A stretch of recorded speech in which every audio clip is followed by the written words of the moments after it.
Good evening, and I'd like to call this session of the Orange County Board of Education to order.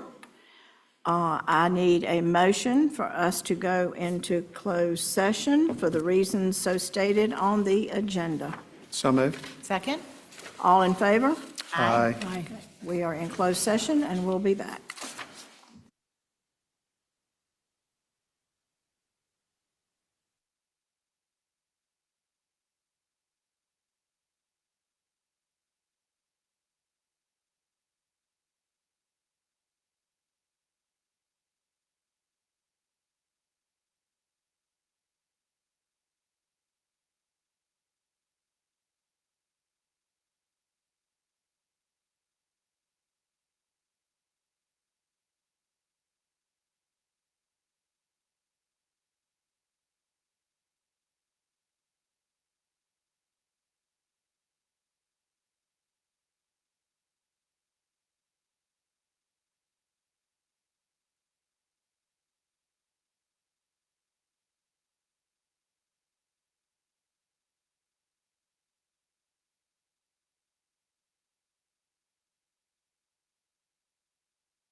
Good evening. I'd like to call this meeting of the April 22nd, 2024 Board of Education meeting to order. At this time, for those of you that are watching from home, you cannot see our faces, but you can hear us, I understand. We are working on that, and hopefully that will be rectified very shortly. We will begin this meeting with our public charge, as we always do. The Orange County Board of Education pledges to its citizens to conduct its business in a courteous and productive manner, showing respect for fellow board members, staff, and citizens. The board asks its citizens to conduct themselves with the same courtesy toward both school personnel and each other. A moment of silence will be observed before each meeting. In addition to the moment of silence, the board will recite the Pledge of Allegiance. The board asks that you check your cell phones and other electronic devices to be certain that they are either turned off or on vibrate to avoid interruption of this meeting. At this time, I would ask everyone to stand for the Pledge of Allegiance. I pledge allegiance to the flag of the United States of America and to the republic for which it stands, one nation, under God, indivisible, with liberty and justice for all. Now we will recognize our moment of silence.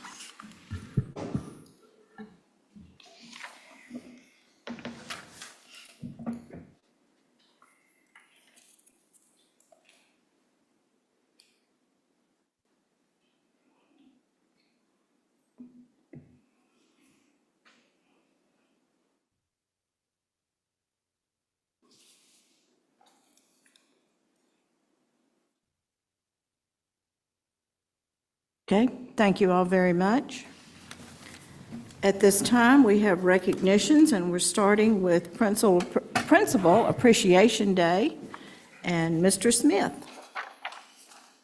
Thank you, Madam Chair, Chair Purcell, Vice Chair Richmond, members of the board, Dr. Jones, and everyone who's here this evening. It's going to take me a second to get us ready to go so that we don't have an infinity share here. Thanks for your patience.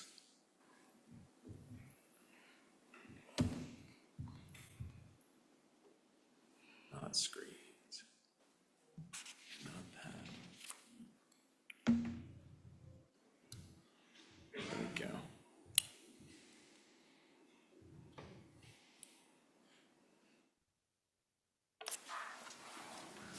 Principals Day is coming up. And thank you for your patience. Our principals, as you all know, some of the folks in this room have served as principals. Y'all are pivotal in driving the success of our schools and our community. And before I go any further, I would like our real live principals who are here in the room to come forward and stand with me for just a minute. Yes, ma'am. Yes, ma'ams. Come on and join us.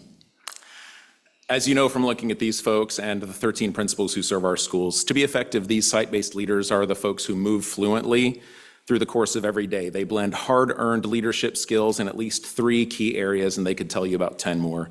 But they're instructional leaders, they are people, motivators, and managers, and they build organizations that we are proud of. And you're going to hear a lot more about that as you go into many different venues this week, like with our joint meeting with the Board of County Commissioners. In all 13 of our schools, we count on these principals to nurture a positive environment. Teachers have to feel empowered, and students have to feel safe and supported, and they are. These principals are fostering collaboration and managing limited resources strategically in order to optimize teaching and learning experiences. Overall, we know that effective principals approach their work with an equity lens, striving to close achievement gaps and to ensure the fullest opportunities possible for every student and staff member. Principals know as well as anyone that their impact extends beyond the school walls and far beyond the years that they share that building with our students and our staff. These relationships last a very, very long time. Visionary leadership helps to shape the trajectory of each student and educator while also influencing the broader community, from the classroom to the cafeteria and from the library to the bus parking lot and everywhere in between. Principals, y'all are an invaluable part of our success story, and we know that investing in your development is one of the single most important strategies for school improvement and student achievement. Principals, we want to thank you for your unwavering dedication to enhancing educational outcomes and to fostering an inclusive environment where every individual is truly engaged, challenged, and inspired to reach their maximum potential. And again, these are just two examples. If you've got something that you want to get off your chest with the board tonight, this is your opportunity. We didn't take public comment. Ms. Madison, all right.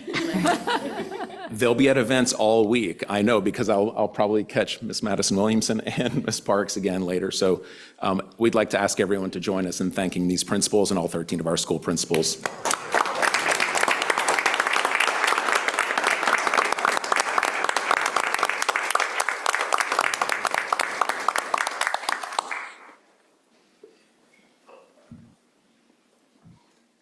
Big thank you to all our principals, and thank you too for coming out tonight and being here with us. Always good to see you. Our next item up is Orange County Schools Health and Wellness Fair, to be held on May the 4th, I believe. Dr. Dreyer? Yes, good evening, everyone. I am here today to cordially invite all of you in front of me and behind me to our first Health and Wellness Fair to be held on May 4th from 2 to 5 p.m., being held at Orange High School in the practice field, so it is outside.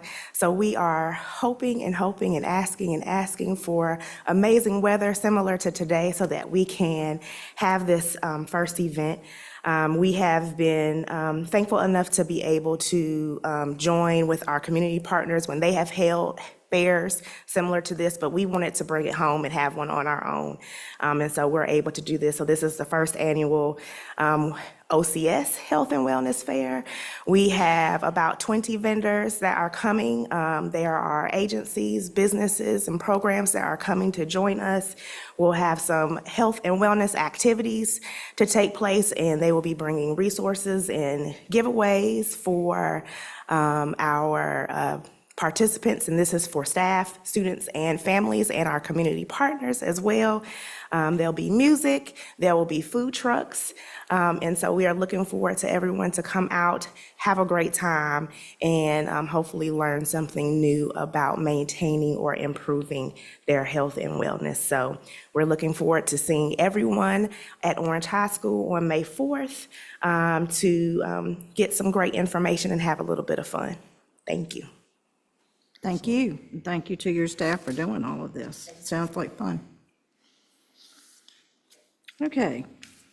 Agenda adoption. And before we do that, I would like to say that for reasons that we can discuss later in this meeting, we will need to add an action item related to a vacancy on this board.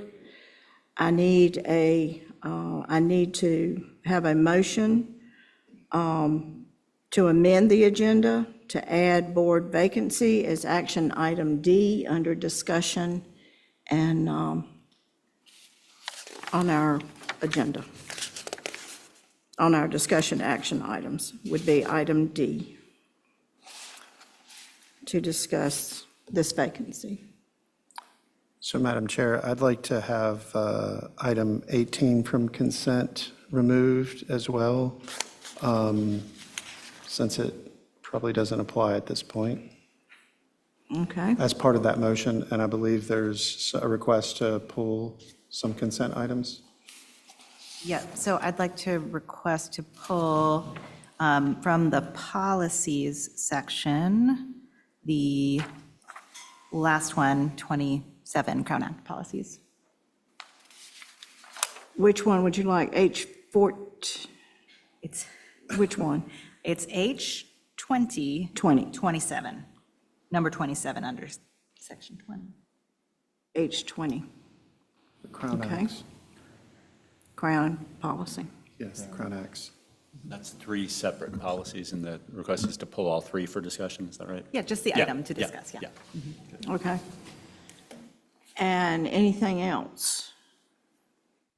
Is that it? Okay. And Madam Chair, to recap that, if you want to do it in one motion, there would be, I've heard 3 amendments to the agenda. 1, to add board vacancy as discussion and action item D. 1, to pull the item 18 from the consent agenda entirely. And finally, to pull from consent for discussion the Crown Act policies, which is 3 policies, and I guess we should designate where on the agenda those would go. Would that be item E? Yes. The vacancy would be D, so that would be E. So that would be, if I've stated that correctly, someone could do a so moved motion. So moved. Second? All in favor? Aye. Aye. Okay, that is moved. All right, public comments. Mr. Richmond, do we have public comments tonight? None. No public comments, okay, well, we can skip over that. And we can move to the consent agenda. Motion to accept the modified consent agenda. Second. All in favor? Aye. Aye. Okay. All right. And it was a long one. All right, now we are on discussion action items, I believe. If I'm reading it right. All right. The first item is local calendar flexibility resolution approval. Let me find the paper.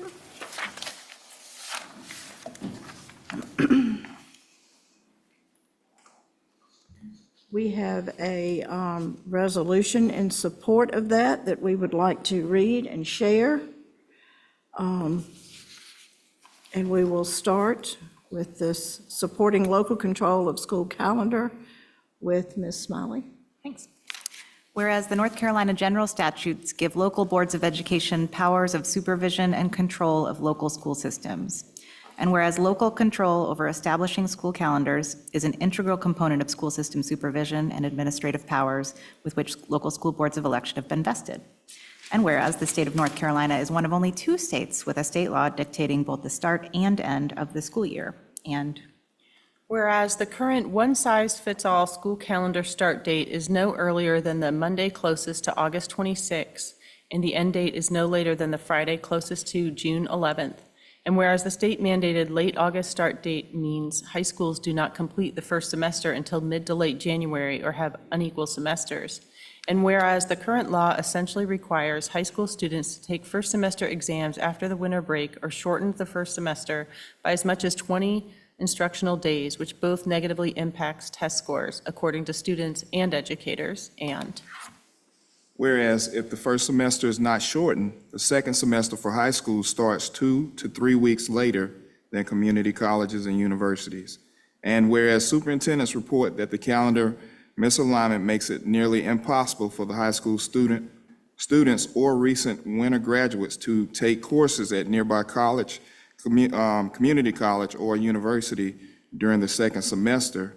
And whereas exams for advanced placement and international baccalaureate classes are given on the same day nationwide, and the current calendar law shortens the amount of time North Carolina's students have to learn the material before test day. And whereas it is well documented through multiple studies that children will experience a phenomenon known as summer learning loss, which has a disproportionate impact on low-income children, and whereas long summer breaks can also negatively impact child nutrition, as low-income children who have access to regular meals at school through free and reduced priced meals may not have access to regular meals at home. And whereas with little flexibility built into the calendar, schedule makeup days is extremely challenging. And whereas districts facing scheduling challenges due to inclement weather may shorten the number of days in the school year and increase the length of the school day, thereby impacting learning as children reach a point at which they stop effectively absorbing the information they are given. And whereas fall sports and band begin August 1st, schedules for extracurriculars have not changed to coincide with the state-mandated school calendar. Thus, most schools have played multiple athletic contests or participated in school-sponsored events before the school year even begins. And whereas local boards of education are best equipped to understanding the balancing act of meeting the community's needs and maximizing student success, and Whereas restoring local control of school calendars will allow local boards of education to best meet the unique educational needs and school calendar preferences of the families, educators, and businesses in our community while allowing for innovative experimental approaches to improve student achievement. Therefore, be it resolved that the Orange County Board of Education requests that local control over school calendars be returned to local boards of education. Adopted this the 22nd day of April 2024. Madam Chair, I would like to move that we accept this resolution and also that we send it to our elected leaders, our representatives in Raleigh, and to the State School Boards Association as well. Second. All in favor? Aye. Aye. All right, we will do that, be signed tonight and hopefully mailed tomorrow. Okay, thank you. Legislated additional teacher supplements. Ms. Rath. Good evening, Chair Purcell, Vice Chair Richmond, board members, superintendent, and our listening community. Beginning in the 2021 school year, the General Assembly put into the Appropriations Act a recurring amount of money for an additional supplement for certified teachers and certified instructional support. So annually, we bring to you the approval of providing this additional supplement as a one-time payment to our staff. We have looked at this as a whole for all of the staff that qualify based upon the guidelines, and those are that you have to be licensed or certified as either a classroom teacher or an instructional support individual, and you have to be coded to a school. You're not eligible if you are a licensed individual as a itinerant teacher or an instructional support and you're at the district level. So as a result, we identified 620 staff that would be eligible for this year. Our allotment that we received from the state increased to $842,000. We're recommending that we provide an additional $1,027 supplement to the staff that are eligible in their May, which would be their final pay for this fiscal year. Are there any questions? Ms. I Mullin? have a couple of questions. Just curious about the broader sort of qualifications for this and how the amounts are determined for the different districts. So you shared with us the amounts for the different districts, and there were some districts that didn't qualify. So like Wake, Charlotte, Meck, Guilford, Durham, just the biggest districts. So I was curious about what it takes to qualify for this and also why it doesn't appear to be solely based on size. That is correct. I would have to do a little bit more research to get you the exact formula that drives how they determine how much is given to each school, and I can follow up with you in regards to that. That'd be awesome. It looks like it might relate to wealth or something, but I didn't, they're very different amounts, so I was curious about that. Yeah. That'd be great, thanks. Ms. Hauser? Just to piggyback on that, I was just curious if, while you're researching this, if you could find out why we're combined with Chapel Hill, even though we're two separate school districts with two very different pay scales for our teachers.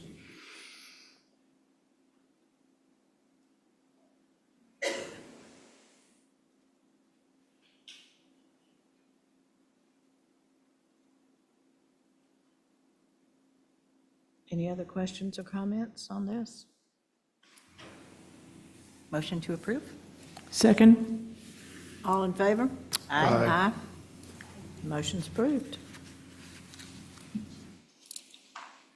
Okay, academic calendar revisions. Dr. Green?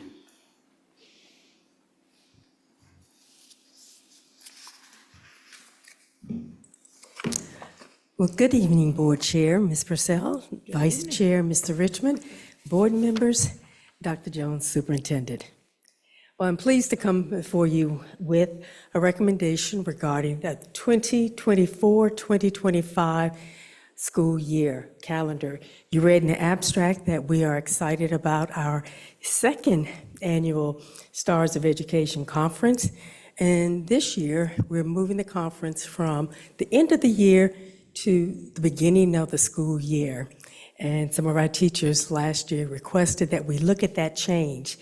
So our conference is on August 15th. It does impact our year-round school because they do not have a workday schedule on August 15th. Our traditional schools, we have an optional teacher workday on that day that allows them, those that would like to attend the conference. So in talking with the Hillsborough school community, they are in favor of moving their workday on August the 9th, Friday the 9th, to the August 15th day, which will allow staff who would like to attend the conference be able to attend. The additional impact to their schedule is that on Thursday, August the 8th, they have an early release day. So instead of keeping that early release day on Thursday, they ask if we would bring forth a recommendation to move that day to the Friday, August 9th day for them. So therefore, I am recommending two changes to the 2024-25 calendar to move the Hillsborough August 9th day to August 15th, and to move the early release day on August 8th to August 9th. Here. Do you have any questions? Ms. Smiley? It's just a request, first comment, I'm glad that you asked Hillsborough Elementary how they wanted to solve that problem. I think that's great.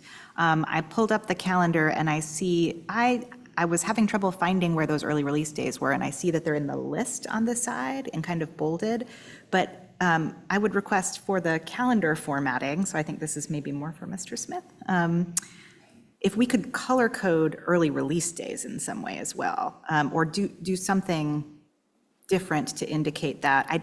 The bolding doesn't pop as much in terms of, I think, a parent realizing that that's an early release day. So maybe I see they're bolded, maybe there's a box around it or something. I'm not quite sure, but it'd be helpful to do something. Good point. Thank you. And we'll look at it. I think that might be the only early release day in the year, but we'll look and make sure that we have, if there are others, that we will also note that change. Okay.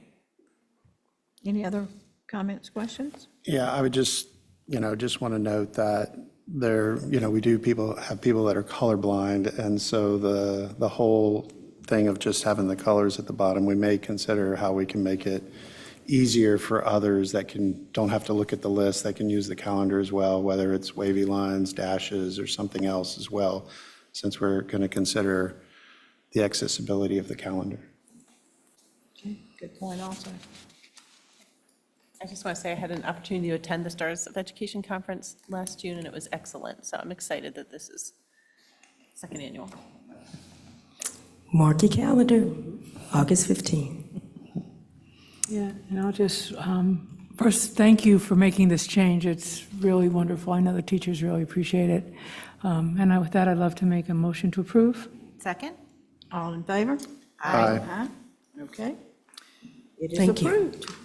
Thank you. Okay, item D, board vacancy. Jennifer Moore has tendered her resignation on this board due to health reasons, effective April the 17th. We need a motion to accept Jennifer Moore's resignation effective April 17th, 2024.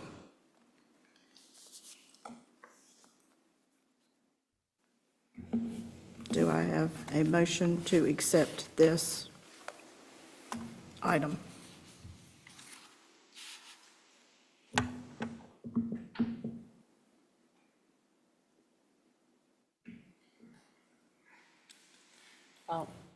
If I may, Anne, I'd just like to say that I have really enjoyed working with my colleague, Dr. Moore, these past 4 years. She's a lady of great character and great attention to students and staff. And out of respect for her wishes, I move that we accept her resignation. Second. All in favor? Aye. Okay. I will reiterate what my colleague has said, and that I have enjoyed working with Ms. Moore over this time, for the last 2 years, and I wish her the best. Okay, we pulled item, make sure I got the right one, the Crown policy. Ms. Smiley, I think you had some questions concerning that policy. Great, thank you. And it's a set of 3 policies. Just pulling them up, the dress code, the student dress code, the employee dress code, and policy 1710 around discrimination and harassment and bullying. Just when I saw this, I sort of was surprised because I said, oh, we already wrote in it language for the Crown Act, at least into the student dress code a few years ago. And so it looks like the bookkeeping of how the policies have been recorded on the website was not updated after that change. And so my request is that for the student dress code, we start with that last policy that had been revised. Now, I will say I do think that some of the proposed language in here I like a lot. And so there's a couple of pieces of it that I think we don't have to discuss right now. I can just email my thoughts to the chair of the policy committee and Dr. Jones and Mr. Ramey about some particular piece I hope the committee will discuss. But what I would like to propose is that this go back to the policy committee in order to start from the most updated policy version as sort of the starting place. Yeah, so Sarah, after we talked, I did go look, and there's not 2 consecutive, but I don't think there's any issue with taking that revision that was proposed but didn't get the first reading, second reading. Even though it's listed as second, I went back through the minutes and there's not a first reading. And I looked in the minutes and I didn't see anything that indicated it was waived, but it's a great point since there was already that, and there's space in between our meetings to go back and look at that one as well. So I appreciate you bringing that up and sharing. Okay, so maybe I don't know if we waive the second reading or what, but I appreciate that. And then I do have just a clarity question around the 1710 as well and potential tweak there. So if I can either just bring that, I think I would love for that one to go back to the policy committee. I can email you the thoughts and then you all can discuss them, whether to take them or not, if that's all right, as long as you're going back. Yeah, absolutely. Okay. I think that would make sense as well, since they intersect to some extent. So if we're going to update one of the policies, it would be helpful for the policy committee to take a look at the others as well. All 3. All 3, yeah, just in case one affects the other as well. Yeah. I had a language recommendation for clarity as well in that policy, so I will also send in my thoughts. Okay, thank you all both. Thank you. Okay. Does that need to be a formal motion to send those back? Or a clear consensus for the minutes, but I think a motion would be good. I mean, they're on the agenda for approval, so you could make a motion to refer back to the policy committee, all 3 policies. So I'll make that motion to refer those back to the policy committee. Second. All right, all in favor? Aye. Aye. All right, goes back to the policy committee. Great, thank you so much. Thank you. All right. Updated redistricting timeline.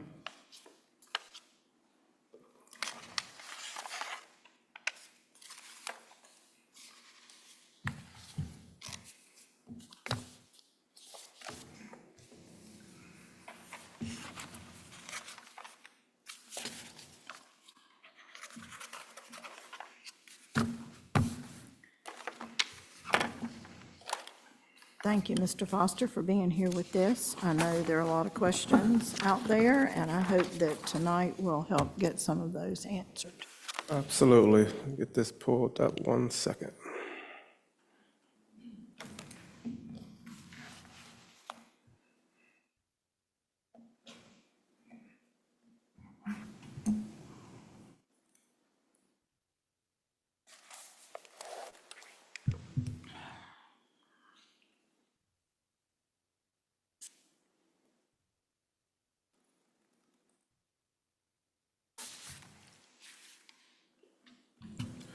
So good evening, Chair Purcell, Vice Chair Richmond, members of the board, Dr. Jones.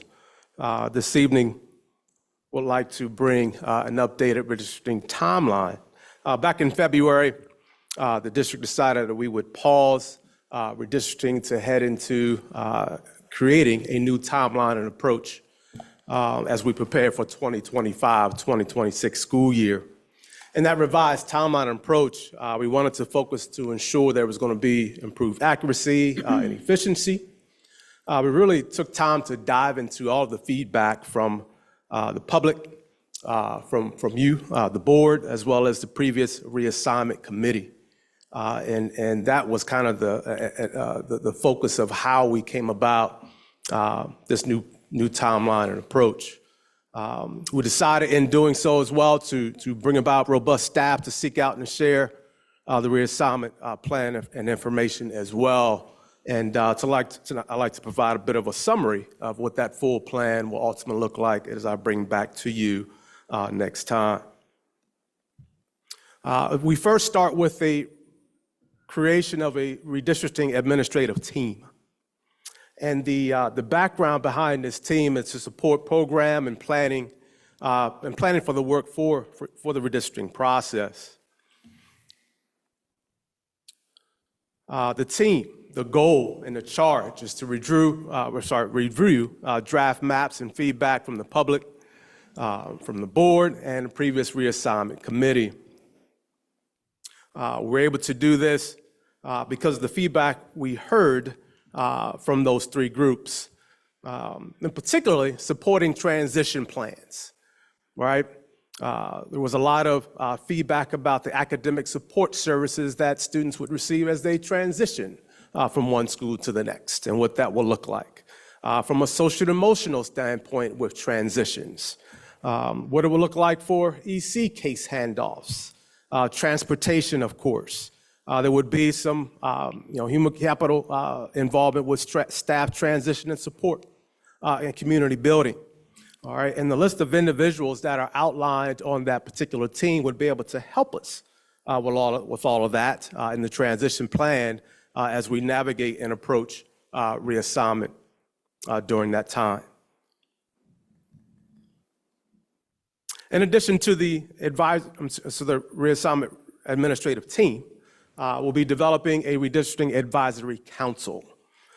Their purpose is to review draft maps and redistricting plans brought forward by the team, all right, and provide feedback and recommendations.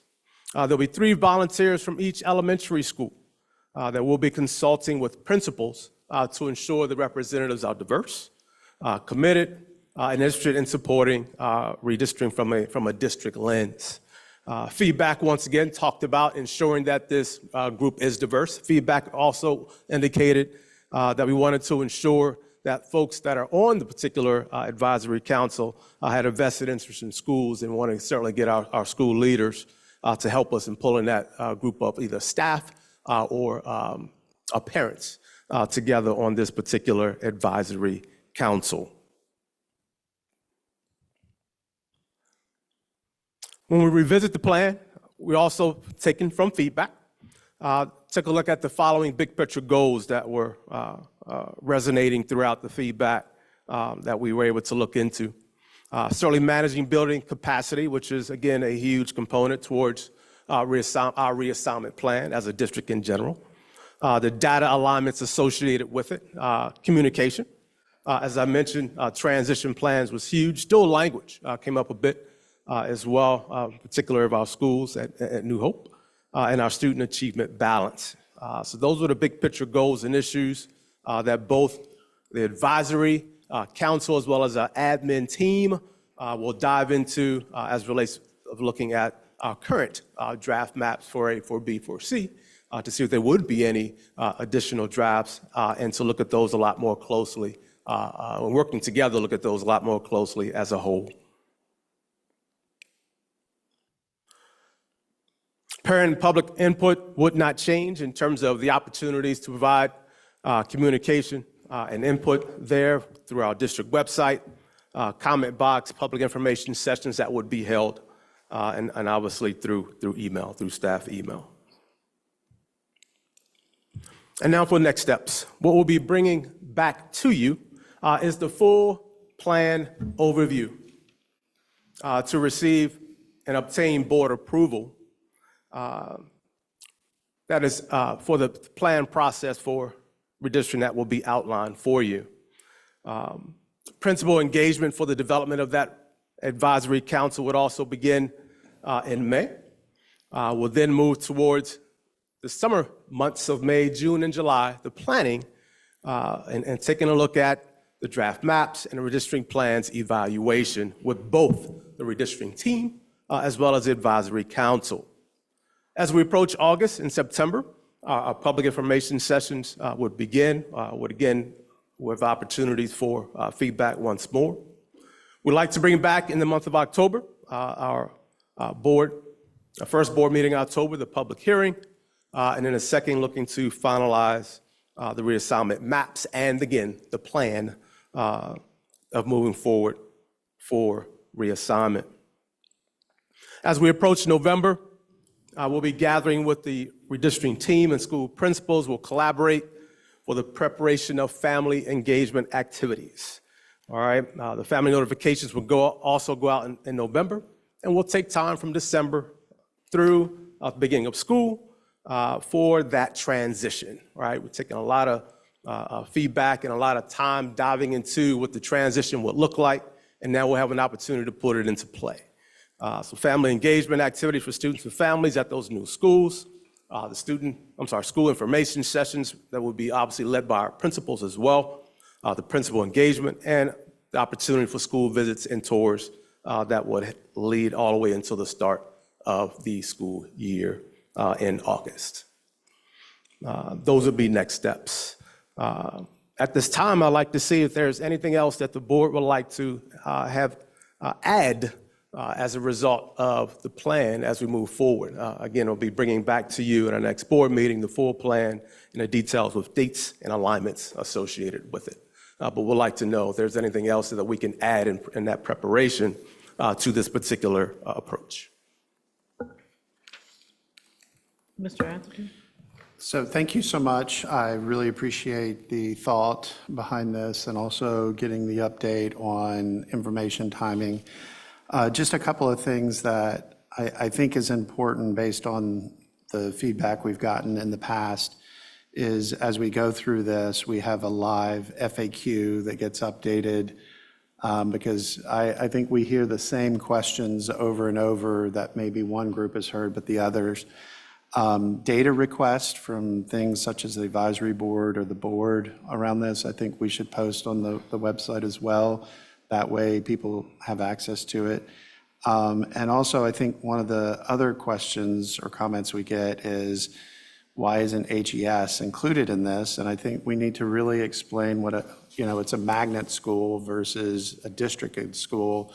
So people have a common reference of why would it or would it not be included in a redistricting plan since it's not a districted school. So I think those are just things that I had written down before about when we've gone through this, just feedback I've gotten, and I think it will help us educate as we go through.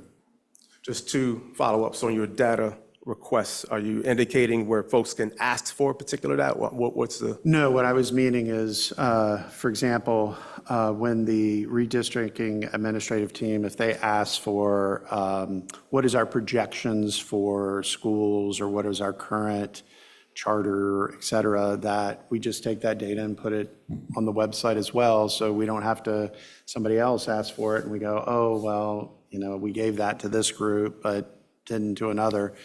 I just think anybody that's asking questions and these groups that want data, we just share it back out. That way we have a common place where people can go gather it. And one other thing about the HES explanation, basically just an outline of why. Yeah, Yeah, I so- think just one, on any of these kickoff meetings, the information site, being part of the FAQs, and the maps indicate Node HES is not included, it's a magnet school. Anybody within the district's eligible, whatever the wording should be on that. Thank you. All right, thank you. Yes, ma'am. Thank you, Mr. Foster. I appreciate this all being reworked, and this presentation looks good, and I appreciate the key dates and process. We all know we had a lot of transition as a district last fall, and so a couple of the things I'm noticing and want to ask about to hear how they've already probably been built in. But one is the OCS redistricting administrative team, which looks robust to me. I'm curious if that is, if that's already been responsive to some of the issues or feedback that came up last time. Is this a bigger group, or are you including some people or like positions that hadn't been in before? Because I don't remember who was on the administrative team last time. All right, so there was no formal administrative team last time. Okay, All okay. right, so we put the group together as a result of all the feedback we heard to say, hey, we're going to need these other departments Great. putting their hands in this decision-making as well as we put together the transition plan. So there was not one previously. Okay, that's excellent. Can I ask another question, Madam Chair? Another one was, and I know, these things are iterative, so I appreciate that we, building in, like, for example, the having the goal around dual language. We talked about how we have communities that we weren't necessarily seeing as communities and how important it is to recognize different communities. So I appreciate that was incorporated in there this time. And I can see the potential for what I am hoping is going to happen, but just feel compelled to mention it one more time, just how important it is for the process to go back and forth with the committee multiple times before it comes to the board. I know for a variety of reasons, we kind of had, defaulted to the board approving or not approving various maps without as much time preceding it for input from our advisory council. And so it looks like this is thought out so that the advisory council will give more feedback along the way before it comes to the board. Am I correct in that? In addition to the administrative team. Yes. And that feedback, working together to provide that feedback and resulting into what comes in front of the board at that point. Excellent, thank you. Any other questions, Ms. Smiley? I just want to echo the thanks for thinking it through again, and I think this looks good. This is a little bit more sort of nuts and bolts feedback. Seeing that the redistricting team and advisory council, the plan is for a lot of the work to happen May to July, and recognizing that a lot of people go on vacations, and in the past, when we have tried to do this work over the summer, it's been really hard to bring people together. So I think it would be helpful from the very beginning to know what the specific dates and times are going to be for the meetings, so that as you're building the council, if somebody isn't going to be around for 2 out of the 3 meetings or whatever it is, like that's not who gets picked from the school. I would also have your contingency plan for when people aren't able to be present. I also, you may have already thought about that. I think in terms of attendance, being able to offer childcare interpretation dinner, that kind of stuff, and have it in person could be helpful.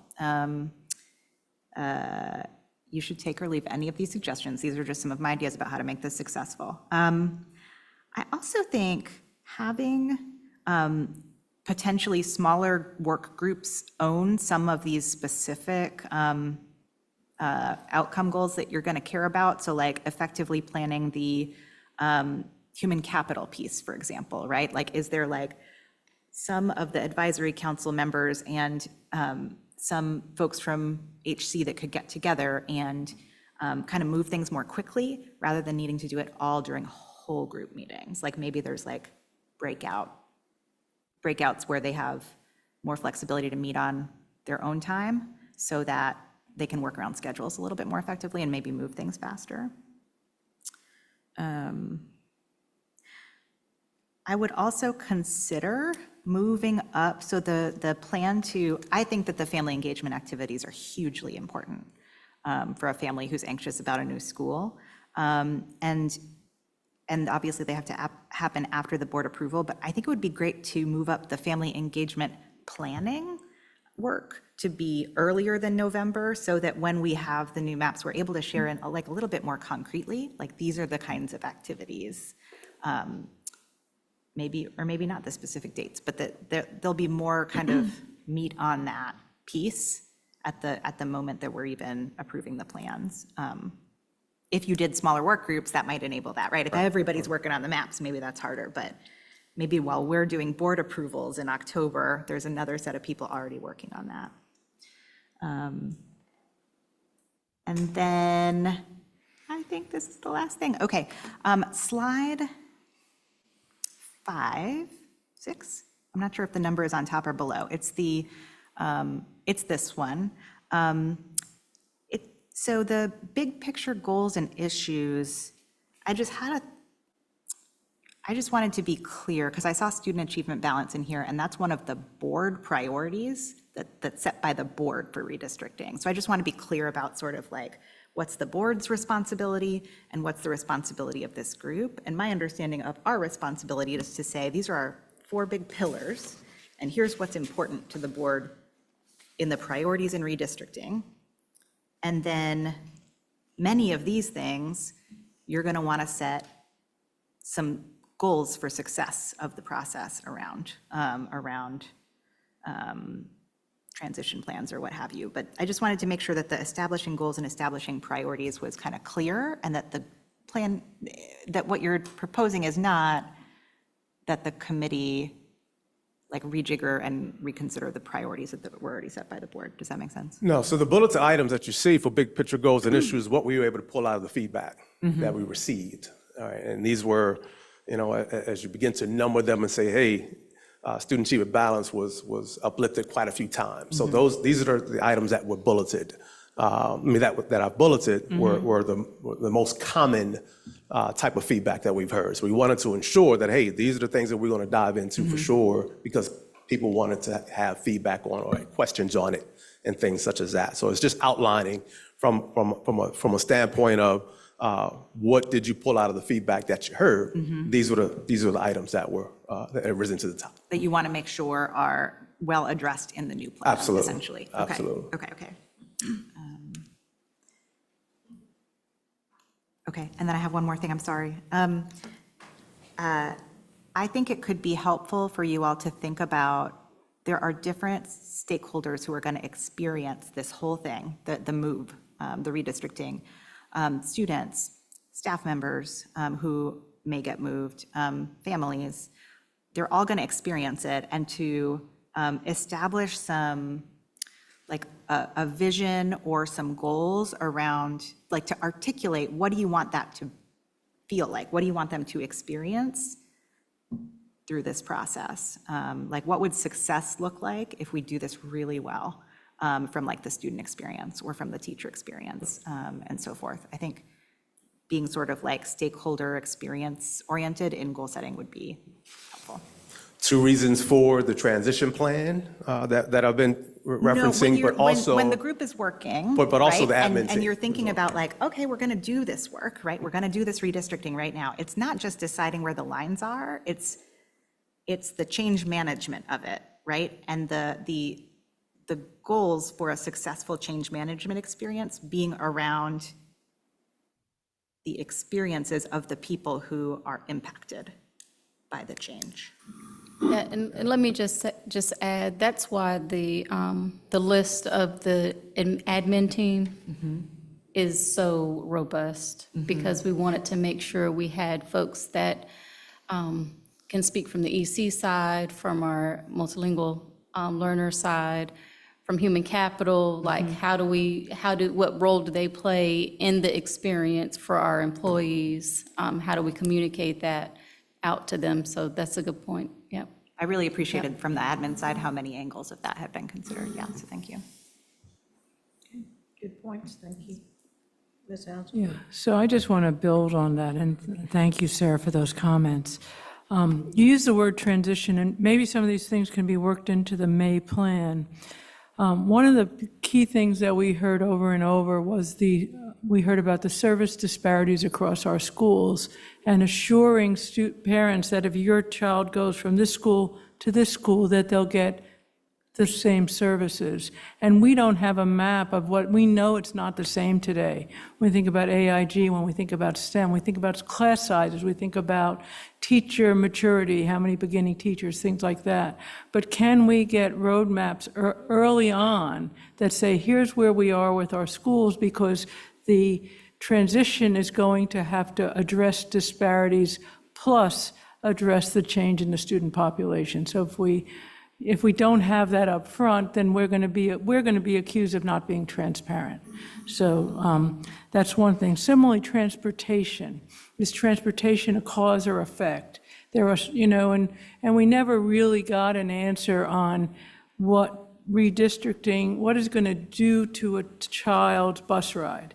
And are we going to all of a sudden double their bus ride by moving them from Efland Cheeks to Central or Pathways? So we need to have some kind of proactive baseline that says, here's where we are today, and here's what we're doing to our students. Because if we don't have that ahead of time, we're going to certainly get it on the back end.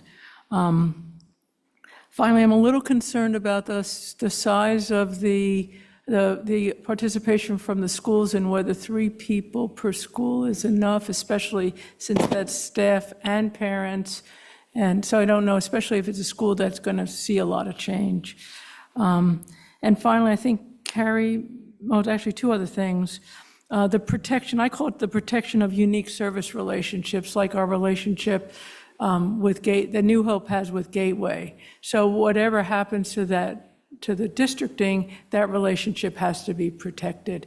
You might call it a program or service at this point, because it's so powerful, but we have to be, I think we're all interested in protecting those relationships.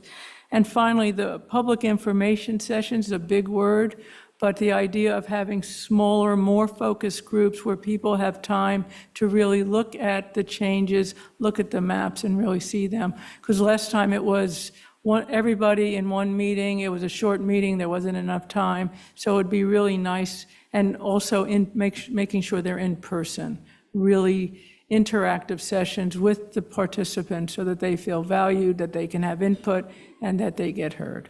But thank you. Absolutely, thank you. I would, go ahead. No, just one other thing that from Sarah's comments about childcare, food, and things like that. I think one of the things we could leverage is the high schools and the community services from the clubs. A lot of those programs, if you're at any fundraiser within our community, you'll see them there and helping out. So it could be a good leverage for us as well for those events to help out and ensure parents have some options during those times. Thank you. I was thinking about, Mr. Foster, as I was listening to all of this, and being somebody who's been on one of these committees before, get the dates out for the meeting and have them on the web as early as possible. And I'm also thinking about 3 people from each school. If you're only going to have 3 people, then I would suggest that you ask principals to find a couple of alternates, so that if one person can't be there, they can be in touch with the other person, and that way that school always has representation, because the worst thing you can do is get into a meeting and, 3 people are not there from one school, and so they have no voice. Right. So I would ask that you talk to principals about finding at least 2 alternates, or maybe 3 if they wanted to do 3, and that way they can, you'll always have coverage, but if they want to come to the meeting as well so that they're up to date in case they do have to fill in, or if you're doing it virtually, then they can certainly listen in. And my last comment would be to have as many in-person meetings as you can with maps there and conversation around those maps, because I think people, when they're in a room with those maps and can visually see them right in front of them, it makes it plainer and easier to understand, just from what I remember about this. So those are just my 3 add-ons. Ms. Purcell. Yes, Just to add on, and again, apologizing for a random suggestion from a board member, but, with all when families are coming together at school events over the summer, whether they're picking up from one of our summer camp type things or other things of that nature to, tack on some mini information sessions with pizza, might be a way to have like a diverse representation of families. good thought. Yeah, I was going to add the public information sessions. It's not the only way we will be getting feedback from families. There'll be multiple ways. Very good plan. Thank you for bringing it forward. Is there another question? No, I just was, Dr. Jones had mentioned there'll be multiple ways. It would really be helpful. I think it's so important to the community. It'd be helpful to see that in the plan when it comes back to us in May. So thank you. Thank you, Mr. Foster. All right, up next is our district staff committee on artificial intelligence. So I guess I'll take this, come on up. So this is a recommendation from the policy committee. One of our items was discussing creating policies for AI within the district. And very quickly, the committee felt that we would like the district to help build that since it's so new. Ryan was at the meeting as well and shared that they were already attending some conferences on it and thinking about some of these ideas. We did go to the School Boards Association as well and ask about policies, and they haven't matured yet. And so our request was, let's just go ahead and make the recommendation and share with the full board the thoughts of creating the superintendent having an AI group to come and help us build these policies and then bring those back to the policy committee. And that's where this generated from, and just to get thoughts from the board around this. So Ryan, anything to add? Or? No, it's certainly something new to any of the educators across the nation, and how to effectively use that in students' instruction and learning, and how to embrace it for that student's learning instead of just fighting against it all the time. Double check it to make sure the kids aren't using it for their homework assignment, for example.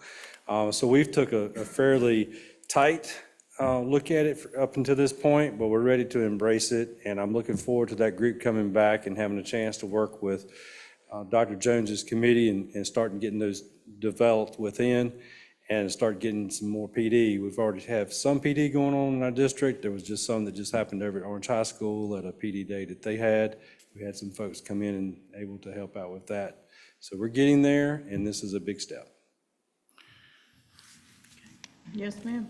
So just to point out that when we talked about it in policy, that this is an internal committee, that at this point there won't be families involved or board members or any, it's an internal committee. Oh, I think there was A liaison. one liaison. Yeah, we had discussed a board liaison, but not having that person be a voting member of a committee, because that simplifies things for not needing to keep minutes and all that sort of thing. So for at least preliminary, it would be a staff meeting with a board liaison just to attend and observe. Right, but it's, yes, thank you for that correction, but it's not a public committee, it's an internal committee. Ms. Smiley? Yeah, I was really glad to see this on here. I had emailed actually School Boards Association back in like February or whatever to say, are there policies coming? And they had thought maybe in their spring release, but no, not yet. It's really, I mean, the ones they shared with are like 4-sentence, use. Very simple little. Yeah, very simple versus there's some guidance tables that during the, I think it was the spring law conference, they had some tables that are really effective that talk about, AI assist versus full AI, and it helps break it down. And so once we saw what they shared and, talked to staff about it, it was clear we need a different approach to it. Yeah, and the state guidance that they put out earlier this year is about policy and regulation and also curriculum and instruction and professional development for staff. It's a much bigger umbrella than just the policy piece. So it sounded like some staff are going to be going to one of those conferences that DPI is putting on, is that right? Yes, ma'am. When is that? Got a couple of digital learning coaches, and Aaron Bradley, I believe Aaron Bradley's attending as well, but I know at least the digital learning coaches are going. And you said, when is it? I feel like it's the first week or two of May. It's pretty soon. That's good. Yeah, it's pretty soon. Yeah, that's great. My only hope here, and I'm not sure what the policy committee landed on, but it says that the plan is to create the committee and report back findings. And to me, it would be much better to have it be stronger than just findings, but actually here's the proposed regulation and policies, changes to policy and that kind of thing. Is that what's sort of the scope of this? I don't know that we discussed in that much detail. I'd assume the policy committee would work on policy language with the ideas coming from so we wouldn't ask the committee to draft policy language. That's typically work that's done in policy committee, but to come back with the recommendations to implement in policy. Okay. That was my take. I just think if staff are the ones doing the deep dive on this, and there's some recommended language in the DPI guidance even, to sort of start from, but to come with a working version for the policy committee to go from? I think Sarah, it's a great point because, when we talked about it was, hey, come back with policy recommendations. To Neil's point, there's some art in coming up with the language that's more higher level, but, it could be that they come back with, the sub bullets, and then we have to go put the larger bullets to put it in the legal formats or, make sure it's covered correctly. Typically, when we're building new policies, the policy committee, which has happened, usually there's discussion among the policy committee members, we get a vote or a consensus, and then I get direction to come back to them with the draft implementing what they want to see. So I think the idea would here be the committee has the discussion with the policy committee, then the policy committee takes what they like and directs me to come back with a policy. But it's up to the board. And I would suspect that most of where the heart of doing this well is in the regulations, actually, and not in the policy, in the sort of more detailed how staff implement and respond to AI. Yes. So the implementation piece is where the rubber's going to meet the road, the training, all of that. So once we start looking at the policy, then the same team will start outlining what that's actually going to look like in action with the regulations, with training, with whatever protocols we're going to put in place and to support our teachers in these efforts. Yeah, great. Yeah, I think that's great. I just think we should move quickly. So I'm glad we're getting started. And I think, when I saw the word findings, I was like, is this going to turn into one of these, it can't, we're No. behind. So, every school district is, but, we're behind, so. So I guess the only other item is the liaison part as well. I would definitely be interested in being the liaison and helping with wording and et cetera. But I don't know if there's other interest from board members to do that. If anybody would like to let me know whether you are interested or not, then or if we just want to approve Will as the liaison, it doesn't. I have interest, but you're in IT, and so I feel like let's recognize expertise, go for it, So do we have a that's fine with motion me. for Will to be the liaison? So moved. All right. All in favor? Aye. Please. Bonnie, Thank you. thank you. All right. Thank you very much, Mr. Miller. We appreciate it. All right. I don't see anything else on our agenda except if we need to go back into closed session, and I don't know that we need to do that. So Do I have a motion to adjourn this meeting tonight? So moved? All in favor? Aye. All right, we are adjourned. Thank you all very much. Thank you.